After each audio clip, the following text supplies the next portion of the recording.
दोस्तों, कल अगर कोई बोले कि सड़कों पे खुलेआम मीट मिलना बंद हो गया है या बिकना बंद हो गया है, मांस का ओपनली बिकना कल से आपको पता चलता है कि ये बंद हो जाएगा या बंद होने वाला है, तो आपको क्या लगता है? ये सिर्फ एक हाइजीन का सवाल है या इसके पीछे कुछ और है? आज समझते हैं कि बिहार सरकार ने जो अधिनियम या रूल जारी किया है, जिसमें लोग चिल्ला रहे हैं कि बिहार में मीट बैन हो गया है, मीट बैन हो गया है। आज इस वीडियो में चलिए इस सच्चाई को थोड़ा परख के देखते हैं, इस सच्चाई को थोड़ा सा विभिन्न तरीके से समझकर इस सिस्टम को समझते हैं। अब दोस्तों, सीन ये है कि बिहार सरकार ने एक पुराने लॉ को दोबारा एक सही तरीके से इंप्लीमेंट करने की घोषणा की है, जिसमें उन्होंने कहा है कि सड़कों पे ओपनली मीट बिकना जो है वो उतना आसान नहीं होने वाला है। यानी कि सरकार ने मीट को बैन नहीं किया है, बल्कि मीट की जो बिक्री है उसके ऊपर रेगुलेशन जो है इंप्लीमेंट करने वाली है, उसको रेगुलेट करने वाली है। अब इंडियन एक्सप्रेस का एक हेडलाइन है, वो मैं आपको बताना चाहता हूं। इंडियन एक्सप्रेस कहता है कि Bihar is a state with a significant non-vegetarian dietary habits, producing approximately 4,20,000 tons of meat and over 9,59,000 tons of fish annually. Bihar एक ऐसी जगह है, एक ऐसा राज्य है जहां पे एक सिग्निफिकेंट अमाउंट ऑफ लोग जो हैं वो नॉन वेज खाते हैं, और साथ ही साथ लगभग 4,20,000 टन मांस प्रोड्यूस होता है और ऑलमोस्ट 9,60,000 टन मछली प्रोड्यूस होता है एनुअली। अब दोस्तों, ऑफिशियल रीजन तो ये बताई जा रही है कि हाइजीन का इशू है, वो बता रही है कि पब्लिक हेल्थ इश्यूज है, लोगों का कुछ डिमांड्स हैं, सड़कों पे बिक्री होती है तो जैम होता है, बदबू आती है, गंद फैलता है, और ऊपर से म्युनिसिपल अथॉरिटीज के पास ये अधिकार है कि वो इस तरीके की चीजों को बेचना या बेचने पर रेगुलेट कर सकती है, लॉफुली कर सकती है। तो सबसे पहले समझते हैं कि ये जो अधिनियम है, ये जो रूल्स आया है, ये लागू किसके ऊपर होता है। तो मैं आप सबको पहले ये बता देता हूं कि जो लोग इस वीडियो को देख रहे हैं बिहार से खासकर, उनको ये चीज बहुत क्लियरली दिमाग में आनी चाहिए कि ये अधिनियम उन लोगों के लिए नहीं है जो लोग एक लाइसेंसी दुकान चलाते हैं, यानी कि जिनके पास लाइसेंस है मीट बेचने का, जिनके पास दुकान है, जिनके पास शीशे लगे हुए हैं, टिंटेड शीशे जिसमें बाहर से अंदर नहीं दिखता है, जो सारे पेपर वर्क के साथ हैं, तो वो आराम से अपना जैसा धंधा कर रहे थे वैसा कर सकते हैं, उनके ऊपर कोई रोक टोक नहीं है। तो फिर ये अधिनियम है किसके लिए? ये अधिनियम है उनके लिए जिनके पास कोई प्रॉपर लाइसेंस नहीं है। ये उनके लिए है जिनके पास कोई दुकानें नहीं है, जो ओपनली बेचते हैं, जो सड़कों पे बेचते हैं, ओपन हार्ट्स पे बेचते हैं, ये उनके लिए है। आपने सड़क पे देखा होगा बिहार के आसपास, अभी हाल फिलहाल में मैं बिहार से होकर आया था, तो सड़कों पे ओपनली बिकता है, रोड साइड पे वेंडर्स लोग मांस मछली बेचते हैं। अब दिक्कत यह है कि लोगों की कुछ कंप्लेंट्स आई। अब इस चीज को समझते हैं कि इस अधिनियम के पीछे जो लीगल एंगल है वो क्या है। देखिए, बिहार के म्युनिसिपल लॉ के अंतर्गत सेक्शन 345 के तहत म्युनिसिपल अथॉरिटीज लाइसेंसी जिनके पास नहीं है, लाइसेंस जिनके पास नहीं है, उनके ऊपर रोक टोक लगा सकती है, उनकी बिक्री को रेगुलेट कर सकती है। ऊपर से जिनके पास लाइसेंस है वो उनके लिए भी कुछ नियम है जिनके अंतर्गत वो ये धंधा कर सकते हैं। इसके अतिरिक्त हाइजीन को लेकर, वेस्ट मैनेजमेंट को लेकर, लोकेशन के रेगुलेशन को लेकर, और अगर इन सब चीजों को कोई नहीं मानता है, यानी कि जिसके पास लाइसेंस है वो अगर इन 3 चीजों को नहीं फॉलो करता है, तो उसके ऊपर फाइन्स या चार्जेस भी लगा सकती है। ऐसा अधिकार सेक्शन 345 कहता है। मतलब यह है कि ये जो आज चर्चा हो रही है, जिसके ऊपर आज मीडिया में आग लगी हुई है, लोगों के दिलो दिमाग पे आग लगी हुई है, वो इसलिए नहीं है कि भाई एक नया लॉ आ गया। नहीं भैया, लॉ बहुत पुराना है, लॉ काफी पुराना है, एक्चुअली में इंप्लीमेंट होने वाली है, जिसको लेकर बवाल हुआ है। दोस्तों, शुरुआत इसकी ऐसी हुई थी कि डिप्यूटी चीफ मिनिस्टर जो हैं बिहार के, वो दरभंगा के दौरे पे गए, और दरभंगा के दौरे पे जाते वक्त वहां के जो लोकल्स हैं वो जब उनसे मिले तो उन्होंने ये बात रखी कि देखिए, सड़कों पे ये ओपनली बिकता है, अधिकतर लोग जो है उनके पास लाइसेंस नहीं होता है, वेंडर्स पे बेच रहे हैं, ओपन एयर में बेच रहे हैं, तो होता यह है कि बड़ा गंद मचता है, इट लुक्स वेरी फिल्थी। उसके अतिरिक्त बड़ा जैम होता है, सड़कों पे एकदम जैम लग जाता है। जब ये सारी कंप्लेंट्स उन्होंने सुनी तो उन्होंने दरभंगा में इस रेगुलेशन को पहले इंप्लीमेंट किया, यानी कि पायलट प्रोजेक्ट की तरह दरभंगा से ये चीजें शुरू हुई। देश में दोस्तों, ये अगर हम ओवरऑल देश के बारे में बात करें तो ये एक ट्रेंड सा चल रहा है कि मीट को लेकर, मीट के प्रोडक्शन या मीट के सेल के ऊपर एक रेगुलेशन लाया जाए। ये एक ट्रेंड चल रहा है, और ये कोई पहली बार नहीं हो रहा है बिहार में। उत्तर प्रदेश में ये हो चुका है, आसाम में ये हो चुका है, झारखंड के तो हाई कोर्ट ने 2025 में ये कह दिया था कि open sale of meat is ban.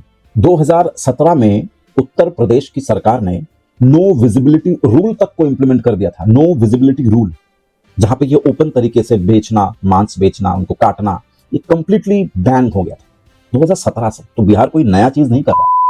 अब सवाल यह है कि इकोनॉमिक इंपैक्ट इसका क्या होने वाला है, अगर वास्तव में ये हो जाता है प्रॉपरली तो इसका इकोनॉमिक इंपैक्ट क्या होने वाला है या क्या हो सकता है। अब दोस्तों, बिहार जो है वो भारत का 4th लार्जेस्ट स्टेट है जो कि फिश प्रोडक्शन में योगदान करता है, और 10th लार्जेस्ट स्टेट है जो भारत के टोटल मीट प्रोडक्शन में कंट्रीब्यूट करता है। ये तो फैक्ट है। अगर हम लाइव स्टॉक सेक्टर की बात करें तो लाइव स्टॉक सेक्टर के हिसाब से 20% of the Bihar state GDP contributed by this sector, यानी कि लाइव स्टॉक सेक्टर 20 से 22% स्टेट की जीडीपी में कंट्रीब्यूट कर। तो सवाल यह है कि इस तरह से आउटराइटली बैन कर देने से लाखों परिवार सड़कों पे आ सकते हैं, बिहार को इकोनॉमिक लॉस हो सकता है, और इन सब में सबसे ज्यादा कोई पिसेगा अगर तो वो एक मार्जिनलाइज सेक्शन पिसने वाला है। अब जब चर्चा की बात शुरू होती है तो आज की जो यूथ है, जो मिलेनियंस तो छोड़िए, जो जेनजी है, क्या उनके लिए ये बहुत मैटर करता है? ये सारे टॉपिक्स, ये सारे डिबेट्स, ये मैटर करता है? क्या वो भी ऐसे ही सोचती है जैसे सरकार आज की तारीख में सोच रही है? इन सब मुद्दों को लेकर बहुत सारे न्यूज़पेपर्स, टीवी, टेलीविजन पर डिबेट्स हो रहे हैं। मैं इन डिबेट्स को एक पर्सपेक्टिव देने के लिए ये वीडियो बना रहा हूं। पर्सपेक्टिव ये है कि आज का यूथ जो है, खास करके जो जेनजी हैं, वो क्या सोचते हैं, उनकी डिमांड्स क्या है, क्या उनको फर्क पड़ता है कि कौन मांस खा रहा है, कौन मछली खा रहा है, कौन टोफू खा रहा है, कौन पनीर खा रहा है, उनको फर्क पड़ता है? डिबेट एक्चुअली में यहां से शुरू होती है जब इस पूरे मामले में यूथ का इंटरफेरेंस होता है। वो पूछती है सरकार से कि भैया आप जो ये रेगुलेशन इंप्लीमेंट करने वाले हो, क्या ये केवल हाइजीन को दिमाग में रखते हुए कर रहे हो या इसके पीछे कोई पॉलिटिकल एंगल है? क्योंकि एक पॉलिटिकल एंगल साफ दिखाई दे रहा है। उनको फर्क नहीं पड़ता है कि कौन क्या खा रहा है, उनको जिससे फर्क पड़ता है वो ये है कि उनकी जो पर्सनल लिबर्टी है वो किसी भी तरीके से लॉस नहीं होनी चाहिए। उनको फर्क पड़ता है इक्वल अपॉर्चुनिटी ना मिलने से, उनको फर्क पड़ता है ट्रांसपेरेंसी के अभाव से, उनको फर्क पड़ता है अकाउंटेबिलिटी ना होने से, उनको फर्क पड़ता है सिलेक्टिव टारगेटिंग से। जेनजी जो है या जो खास करके यूथ है वो बहुत ज्यादा ओपन माइंडेड है, लॉजिकल है, ओवरबर्डन्ड है इंफॉर्मेशन से। उनके दिमाग में सैकड़ों इंफॉर्मेशन, ऐसा नहीं है कि उनको कुछ पता नहीं, उनको इनफैक्ट सबसे ज्यादा अगर किसी को पता है तो उन्हीं को पता है। उनका मानना यह है कि खाना जो है, चॉइसेस, ये एक पर्सनल चीज है और इसको पर्सनल रखना चाहिए जब तक ये किसी दूसरे का नुकसान नहीं कर रहा है। और बहुत लॉजिकल बात है। वो फूड की जो डाइवर्सिटी है भारत में, वो इस डाइवर्सिटी को एंजॉय करते हैं। वो जहां जहां जाते हैं वहां की लोकल फूड को, क्विजीन को ट्राई करते हैं, वो खाते हैं, उसकी फोटोज लेते हैं, इंस्टाग्राम पे उसको शेयर करते हैं। ये एक सॉफ्ट पावर की तरह काम कर रहा है। ये जो विविधता है हमारे देश में, जो क्विजीन्स का, ये हमारे देश की एक सॉफ्ट पावर है जो जेनजी इसको बहुत अच्छे तरीके से यूटिलाइज करते हैं, इसको समझते हैं, इसके सिग्निफिकेंस को समझते हैं। वो नहीं चाहते हैं कि इस चीज को एक सो कॉल्ड मोरल पुलिसिंग या मोरालिटी के तहत या किसी पॉलिटिक्स के तहत बंद कर दिया जाए। और अगर कर ही रहे हैं हाइजीन के लिए तो ये सिर्फ एक सिलेक्टिव टारगेटिंग की तरह इंप्लीमेंट ना किया जाए। उनका सिर्फ ये कहना है। आज के यूथ को आइडेंटिटी पॉलिटिक्स में कोई इंटरेस्ट नहीं है।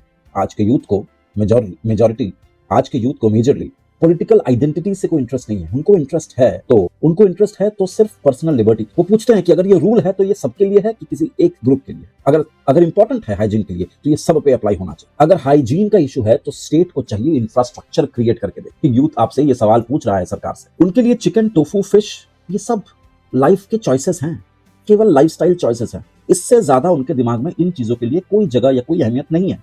और ये बात सरकार को समझनी चाहिए। अगर हम हाइजीन के लिए बना रहे हैं फिर ठीक है, अगर हम रेगुलेट कर रहे हैं तो ठीक है, लेकिन इस चीज में इक्वल टारगेटिंग होनी चाहिए। किसी एक स्पेसिफिक फूड के ऊपर टारगेटिंग नहीं होनी चाहिए, किसी एक स्पेसिफिक कम्युनिटी के ऊपर टारगेट नहीं होनी चाहिए। ये सवाल है, ये कुछ सवाल है जो यूथ पूछ रहा। और अगर बिहार की सरकार ने इसको बहुत बारीकी से इंप्लीमेंट किया तो एक स्मूथ ट्रांजिशन हो सकता है। और अगर स्मूथ ट्रांजिशन नहीं कर पाती है तो यह सरकार के लिए बहुत बड़ा फेलियर होने वाला है और लाखों लोगों के परिवार के साथ छेड़छाड़ या खिलवाड़ जैसा शब्द इस्तेमाल अब आगे से मीडिया कर सकती है, क्योंकि ये बहुत सारे लोग जो हैं वो अफेक्टेड होंगे। अब दोस्तों, ध्यान देने वाली बात यह है कि भारत का संविधान जो है वो एक सेक्युलर संविधान है। सेक्युलरिज्म से मेरा मतलब यह है कि हर एक धर्म भारत की सरकार की आंखों के सामने एक जैसे दिखने चाहिए। सरकार को हर धर्म को एक जैसा ट्रीटमेंट देना चाहिए। किसी के साथ भी कोई ज्यादा जो अपीजमेंट्स नहीं होनी चाहिए। यह सेक्युलरिज्म कहता है। साथ ही साथ सेक्युलरिज्म यह भी कहता है कि जो धर्म माइनॉरिटीज हैं उनके लिए स्पेशल प्रोविजन सरकार बना सकती है। सब्सटैंटिव इक्वालिटी शायद इसी को कहते हैं, शायद इसी का नाम सेक्युलरिज्म है इन ट्रूएस्ट सेंस। अब हो ये रहा है कि आर्टिकल 25 कहती है आपके पास राइट टू रिलीजन है। कोई भी चीज प्रैक्टिस कर सकते हैं, किसी भी धर्म को मान सकते हैं, कुछ भी कर सकते हैं तब तक जब तक आपके इन प्रैक्टिसेस से किसी दूसरे का नुकसान ना हो, जब तक आपके प्रैक्टिसेस से देश में हेल्थ इश्यूज क्रिएट ना हो तब तक। और ये चीज सरकार रेगुलेट कर सकती है।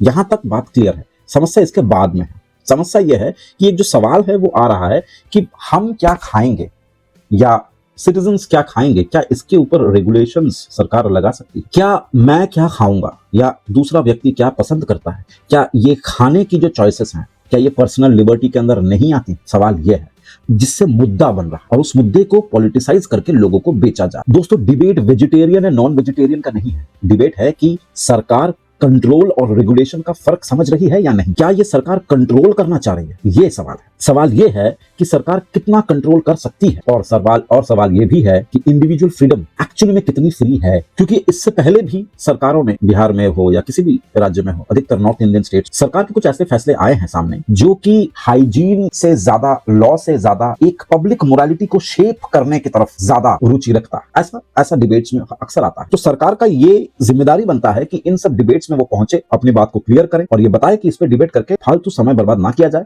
सरकार संविधान के हर एक आर्टिकल को, संविधान में दिए गए हर एक अनुच्छेद को बखूबी निभा रही है, वरना इस तरीके के सवालात आते रहेंगे, इस तरीके की डिबेट्स होती रहेंगी जिसकी कोई आवश्यकता नहीं है और नहीं पड़नी चाहिए। अब समय आ गया है वीडियो में कि हम इस बारे में बात करें कि अब सरकार के कुछ पहलुओं को एक्सपोज करने का समय आ गया है। कुछ अनकंफर्टेबल क्वेश्चंस सरकार से पूछने का समय आ गया है। शुरुआत यहां से करते हैं कि हमारे देश में कभी भी कोई लॉ की कमी महसूस नहीं करवाई गई है।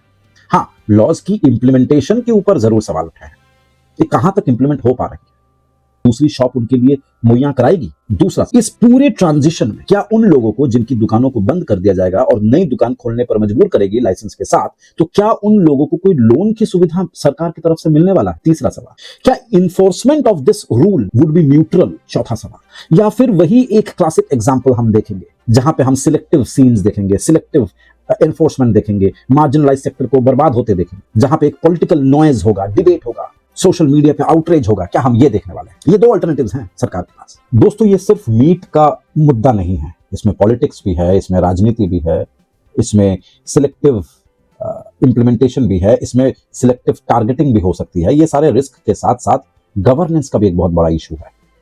और साथ ही साथ संविधान को दिमाग में रखते हुए एक चीज बहुत लॉजिकल लगती है कि भाई जिसके पास जो भी रिसोर्सेस हैं वो उस हिसाब से काम करेंगे।